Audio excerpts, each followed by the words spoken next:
Killer Innovations Podcast for Sunday, May 15th, 2005, from warm and humid Bali, Indonesia.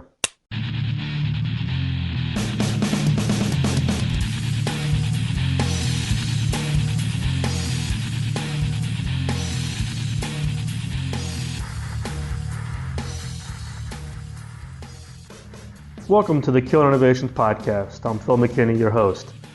Please keep in mind that the opinions expressed during this podcast are mine and mine alone, and do not reflect those of my past, current, or future employers. If you'd like more information on topics covered during the podcast, please visit killerinnovations.com or send me an email at podcast@killerinnovations.com. On today's podcast, we're going to change the format slightly. This past week, I had an opportunity to interview two college students who created a company called Brain Reactions that leverages the creativity of students to create breakthrough ideas for the corporate customers.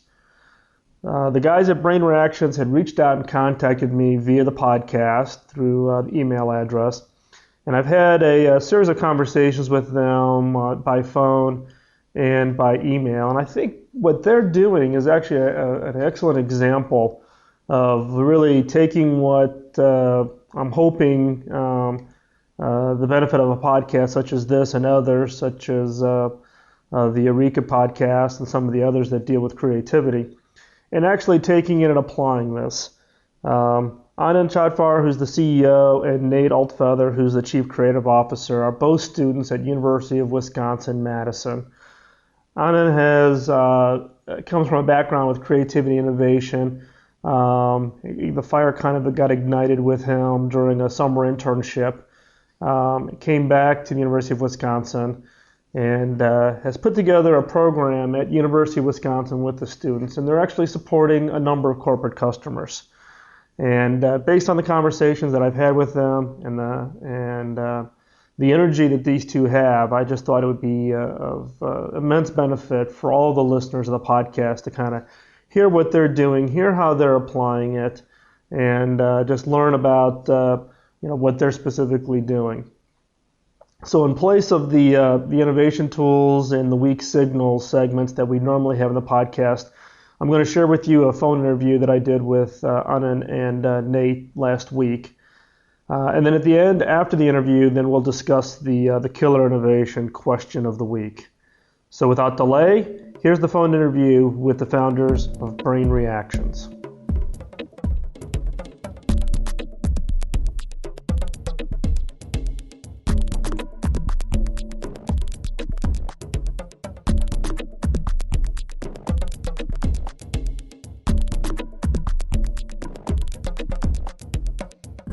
Nate and Anand, thanks for joining us today on the Killer Innovations podcast. And Anand, you've been sending me emails back and forth a couple times and give me some background on your company, Brain Reactions. And I thought it'd be good for the listeners of the podcast to hear more about it. So during our previous conversation, you were sharing some of your history, and Nate, you also, as far as how you guys kind of got into the interest of the whole innovation and creativity. Why don't you share just a few minutes on kind of your backgrounds and how you got to the point of founding Brain Reactions?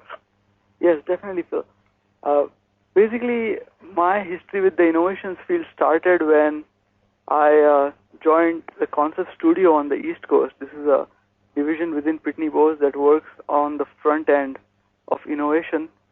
We did a lot of customer-centric research like ethnography, and then we focused on brainstorming new ideas, then creating rapid prototypes and doing validation for the prototypes before these ideas were fed into the product development pipeline. Basically, during the 2 summers that I worked there, I got a lot of background and developed a deep interest in innovation and brainstorming and the application of creativity to the product development process. When I came back to school after that, I entered some invention contests on school and basically demonstrated how that is applied even at the student level. So it gave me a good chance to learn the practical aspects of the whole process. So you were doing this at Pitney Bowes while you were a student still? Yes. Kind of a summer internship? Yes, I did 2 summer internships at the Concept Studio. Okay. So then how did you and Nate meet? We actually met at the contest. So when I participated at the innovation contest in the engineering school here, well, explain to the listeners where here is. I don't think we've kind of given the background of where you guys are located at. We are at the University of Wisconsin at Madison, and the engineering school here has an annual invention contest. It's called the Schoofs Prize for Creativity. And so that's how you and Nate then met? That's where we met, and Nate actually won the contest, the first prize. Oh. Well, congratulations, That's how I got Nate. introduced to him. So, Nate, then what's your background as far as getting interested in this? Was this something that you'd been involved in for quite some time, or was this just a contest you entered and then you and I met and kind of found a partner in crime, or? Yeah, it's close to being along those lines. I've always had a real competitive nature when it comes to thinking and problem solving, and like Anand, I also had some experiences interning as a student, but unlike Anand, my experiences didn't nurture innovation. They made me aware of the fact that when you go get a real life job, they like to call them, it seems that you get further and further away from having influence on thinking of the problem and solving and coming up with the solution to the challenge, and you become more of a specialist in being a part of somebody else's solution. And I didn't want to do that. I knew all along that I needed to be happy, somebody who was up front dealing with the actual solution itself and helping come up with those ideas. And also, when I was in college, I was a rower here at UW-Madison, and it's one of my founding principles is that you always continue to face yourself with challenges, and that's where innovation comes from. And so I can tell you when you're out in the water at 5 in the morning and there's ice chunks floating by and you're being yelled at by your coach, you're faced with plenty of challenges. And I actually entered into the invention competition a design for a rowing training tool, and that's the design that I won with. So your real objective was trying not to be out there freezing to death on the water in the morning, right? Yeah, and to prove that my way of rowing was the best. Prove the coach wrong, right? Yeah, that everyone else was wrong, and it was funny, is every single rower out there thinks theirs is the best. So you sit there, you're not allowed to talk, and you're staring at those people around you, and you're like, how is he screwing up? How can I show him he's screwing up? And that drove me to create this device, and I entered it into this competition, and like Anand said, I won the competition. But I was always in awe with Anand because he didn't win the competition. They told him that his idea, it wasn't worth pursuing and wasn't going to work. And he went on to turn it into a true company, and he and his partner of that business were selling in 72 retail stores in Turkey that product after the judges told him it wouldn't work. And that's the perfect example of never listen to the skeptics, right? Exactly. When you have the idea. So how did you guys come to form then Brain Reactions? What was the need you guys saw as far as why Brain Reactions? And maybe give a little bit to the listeners, maybe 30 seconds on what you guys do with Brain Reactions. But how did you guys found it? So basically, when I came back to school after my internships and having learned the whole brainstorming process, I used to enjoy that a lot. And I used to organize small brainstorms with my group of friends. These were select friends that I used to talk to, after classes and people from the contest. And we used to just brainstorm on common problems and have a lot of fun in the process. Eat pizza. And actually, yes, and have pizza and soda. It's mandatory at every school party. That's right. You gotta have the food, right? Definitely. And Nate was invited to one such brainstorm. We were brainstorming on new applications for video conferencing and video walls. So let me get this right. You were holding, rather than holding the traditional college parties, you were holding brainstorming parties. That's right. Okay, you're definitely a different bird. Yeah. I mean, it was a different kind of it was a lot of fun. I mean, it's a different kind of a situation to see all these excited young students, and each of them has, the whole comparative spirit of giving one better idea than the other person. And they kind of build off of each other, and it's a lot of fun to see that. So then what? Brain Reactions then is what? You're bringing together students then to help brainstorm for corporate clients, correct? Yes, absolutely. what we do is essentially, given a challenge definition, a problem statement, we bring together the perfect group of idea generators, we call them, to come up with new ideas, new concepts, to inspire our corporate clients to think out of the box. Okay, so why students, though? I mean, there's a lot of companies out there, whether it be IDEO or any of the other innovation kind of companies that are out there that do this in a profession, but they all have kind of their employees driving this. But in your case, you're using students. So what's the difference on the student approach to using them as the source of the ideas? So there are several reasons. One of them is that we find students are less constrained. They are at the stage in life where they have a lot of imagination and they haven't yet worked in the real world, which kind of beats their imagination down, or they haven't become too specialized to kind of think in one particular way. So less tainted thinking. They have definitely a lot more time to delve into 5 different subject areas in 5 different departments throughout the day, and they have a lot of stimulus. So they are able to make a lot of connections that easily come to them, without having to think too hard, because they're active consumers. They participate in all the latest technology trends, and they definitely haven't, been kind of beat down by the real world. Yeah, they haven't been taught all the negative habits those of us in the corporate world have learned, right? And one of the things that I really realized as a student when I went go for the summers to work within a big Fortune 500 company for an internship is when I came back to school in the fall, I looked back at the summer and I realized I wasn't inspired during the summer. I didn't have new ideas. I was always looking at the clock. I was specialized in entering this data and regressing it against other data. But when I came to school, every single day I had ideas. And I was writing them down. I was drawing them in my sketchbook because your teachers are constantly telling you about problems.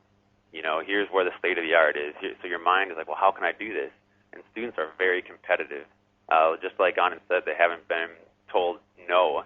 They've had their parents raising them, moms. They tell their kids they're the best, that they're the brightest and smartest. So every Thank God for moms, right? Yeah, they think they're the best. They all want to prove it. And so they all sit around and have all this stimulus and have all these ideas. And when I was in the real world, quote, real world, I lost that, even myself, and I consider myself a very, very active and imaginative thinker.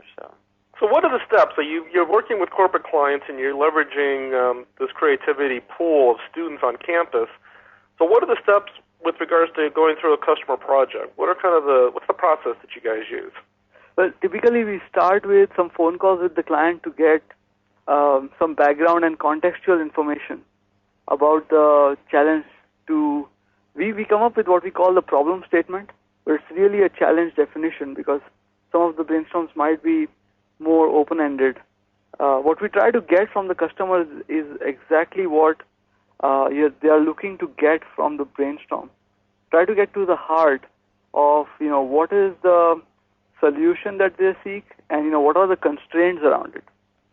We also ask them questions about what they have tried in the past, what they thought was a good idea before, but they later backed away from it for one reason or another. Mm-hmm. And based on our conversation with the client, we come up with some challenge definitions that we get approved from the client. And once we have those, we select the group of students from our pool.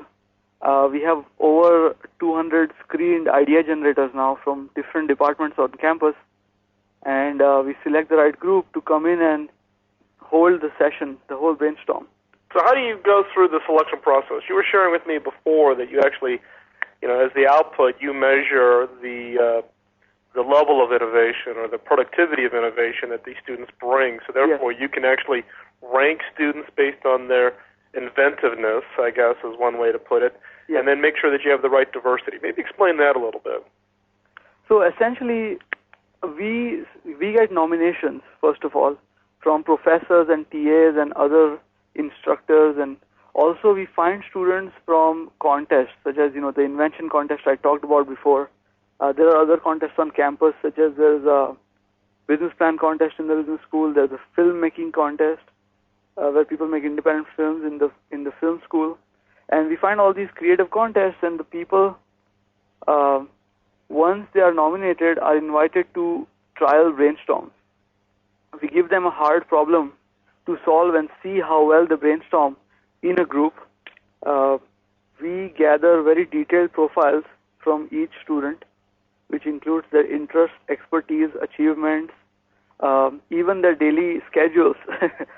And then we also have a lot of statistics on, the number of new ideas they came up with, the number of builds, and what percentage was that in terms of contribution to the brainstorm. Right, so what you mean by build, you mean they built on other people's ideas that came up during the session? Yes, okay. Absolutely. It helps, it adds to the synergy score.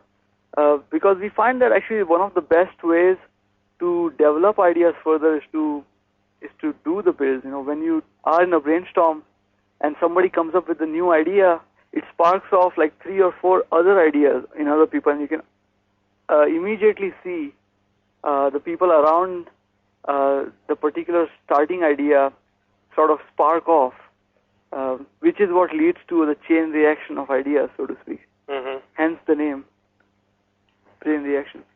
So I think Nate might have more to add to that.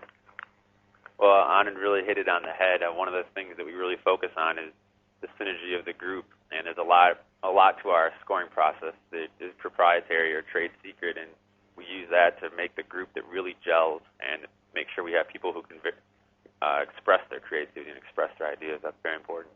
So, Nate, you guys are a firm believer that it isn't just a haphazard throw people together, but that you can actually orchestrate the group to optimize the output then. Oh, definitely. And it was confirmed with one of our last clients. They were just astounded. This is a company that was quite familiar with creativity, ideation sessions, and brainstorming. They were astounded at the number of ideas we were able to come up with these students, and that they were not having to do any crazy tricks, or we weren't having to throw Nerf balls at them. The variety and intensity of the ideas was just awesome, and it's because we find the students who have the Nerf balls and the stuff in their head. Even though we do provide toys and stuff for people to play with, they've got it. They have it. And so when you put 12 of those people together, it's just an inferno of ideas. It's just great. So what's the output from one of these sessions? So you've gone through the process with the customer, you've done the problem definition, now you've run the session. What's the output? What does the customer get back in return at the output of the session? So when we do the brainstorming session, we record the whole session on video, and the customer gets a DVD of the brainstorm that's edited to be fast-paced, and we add in sketches and animations of some of the best ideas that we find the most inspiring. We also include a written report which has an executive summary which includes themes that we saw come out in the brainstorm. We also have a complete ideas list, and the illustrations help to make the ideas concrete, I think. So who are some of the customers that are using that are working with Brain Reactions then? Who are some of the companies you've done some of these sessions for? Yeah, well, some of the biggest clients we have right now are Bank of America. They're on the East Coast.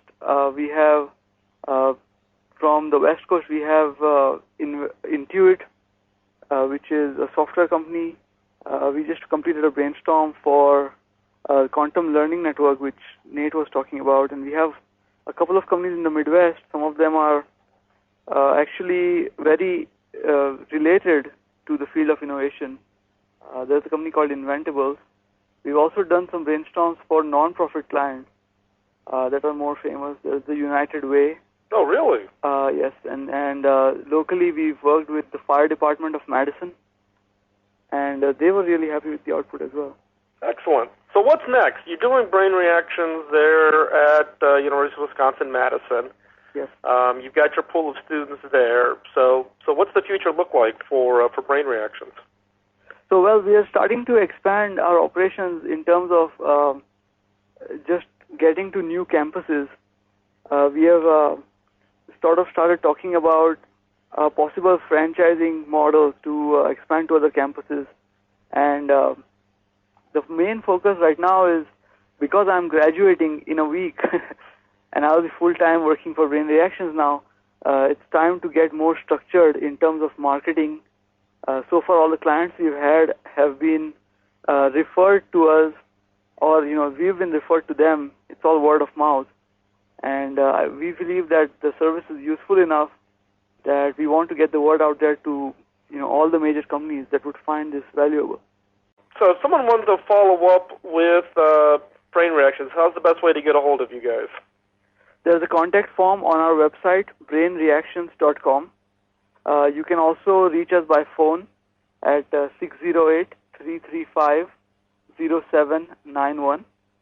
And there's also, you can send an email to info@brainreactions.com.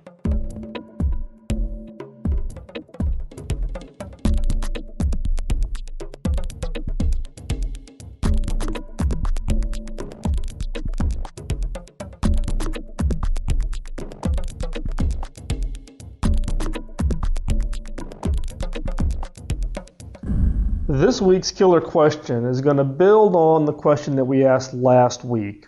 As a refresher, for those of you who may not have listened, or it's been an entire week and sometimes the memory doesn't work all that well, last week's killer question focused on two specific areas. One was, could you customize a mass product, or could you mass produce a custom product? This week's killer question asks, can I produce a product in real time or in-house? So again, this week's killer question is, can I produce the product in real time or in-house? And this has obvious benefit for the traditional hard goods kind of companies, where inventory is produced, put on trucks, boats, airplanes, and shipped to the locations where the customers can go purchase it. And lately we've seen a big shift towards having the customer be able to literally produce the item themselves in their home, or go to the retail outlet or go to where they can procure the item and have it produced there or have it customized there on site. So some examples. Let's take photos. I remember as a kid growing up, going to summer camp, taking my little 110 camera, taking my pictures, coming back, and then running down to the local hobby shop to get my pictures printed so that I could show my family and friends what I did at summer camp. And it was pretty painful to wait those 10 days to 2 weeks before I could get my prints back. And at that time, that was pretty much the standard time. Nobody knew that there was another alternative. Then we saw the advent of the 1-hour photo shops, where you can literally drop off your film, come back an hour later, and now you have your photos that you can enjoy and share with others. And then lately, we've seen the advent of digital photography, where now I can take my digital camera, take the picture, take out the media, the little SD card or whatever the media is in the device, stick it into my PC, or stick it in my printer directly, and now I can literally print that picture minutes after I've taken the photo. Recently my wife and I hosted a baby shower for my brother-in-law and his wife, who are expecting their first. And we literally brought a digital camera, a little printer. We took photographs, and we literally printed the photographs, and the people who were at the party were able to walk out with photos in their hand of the party so they could immediately show it to their friends or have that memory of what happened at the baby shower. And I thought that was kind of a unique twist to the traditional take photographs and then may or may not be able to share those with everybody who attended. Recently, we've also seen similar activities around music CDs, where you can go in, literally pick the tracks you want, and have the music CD burned, printed with the image, put into a sleeve, and literally walk out with it 3 to 5 minutes after you've had the experience of creating the tracks. We've also seen some early trials of the same kind of concept around DVDs. Blockbuster had one a number of years ago where you would go in on a touch screen, pick the DVD you want, and it would literally burn the DVD right there on the spot. The benefit for that on the DVD side was much more towards Blockbuster than for the customer. Blockbuster wanting to get away from having to buy and inventory DVDs that you may want to purchase or even may want to rent. But the consumer literally then had to go in, wait in line to these kiosks, select it, print, wait for it to get burned, versus walking around the shelf, reading the back page of the DVD experience and walking out. So I think that was one of the reasons why I don't think we're seeing quite the advent of it on the DVD side as much as we're seeing on the music side, where rather than buying a CD that has 12, 14 songs on it, of which only 3 or 4 I'm really interested in, and now I, as a consumer, can produce a CD that has 14 tracks, all of which that I like. And again, I think this gets back to the focus on the benefit. Yes, there are benefits to any innovation approach to the business, but ultimately it's the customer who is going to vote with their money as to whether or not the innovation is of value to them. So again, the question this week is, can I produce the product in real time or in-house? An interesting question, and hopefully it helps spark some ideas for you and your business. And with that, we're going to wrap up this week. Thank you for listening. Please give me feedback on the interview. I'm interested in doing other kinds of interviews with other listeners. I've been contacted by a number of people who are involved in the creativity and innovation space, either with their own businesses or have excellent examples of how they're applying innovation to their day-to-day jobs.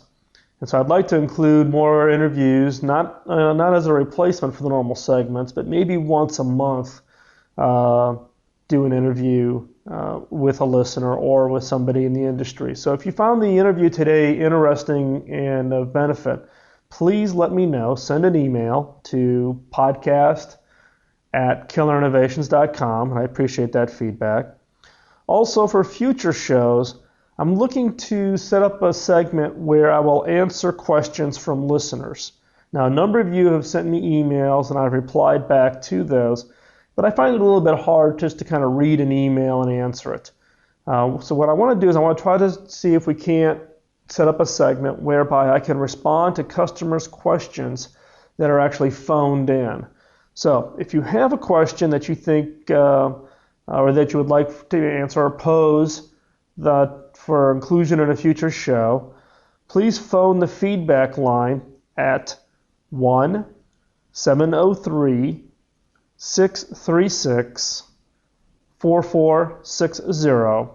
Again, that's 703-636-4460. Or if you want, send me an audio file with the question to the email address, and then I'll include it in a future podcast and answer that.